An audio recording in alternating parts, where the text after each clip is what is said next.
रूस और यूक्रेन फायरबंदी और जंग के खात्मे के लिए फौरी मुज़ाकरात शुरू करेंगे। अमरीकी सदर ट्रंप का रूसी सदर व्लादिमीर पुतिन से 2 घंटे फ़ोन पर बातचीत के बाद बयान। कहा, रूस यूक्रेन मुज़ाकरात वेटिकन में हो तो अच्छा होगा। वेटिकन की मेज़बानी रूस यूक्रेन मुज़ाकरात में मददगार साबित होगी।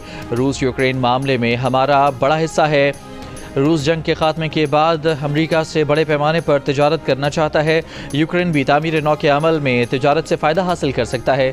सदर ट्रंप ने मज़ीद कहा कि उन्होंने यूक्रेनी सदर ज़ेलेंस्की, यूरोपीय कमीशन की सदर, फ्रांस, इटली, जर्मनी और फिनलैंड के सरबराहों को भी पुतिन से होने वाली बातचीत से आगाह किया है।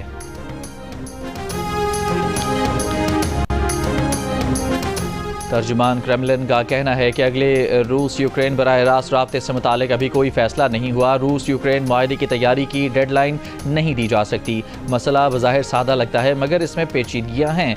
रूस की दिलचस्पी तनाज़े की बुनियादी वजूहात ख़त्म करने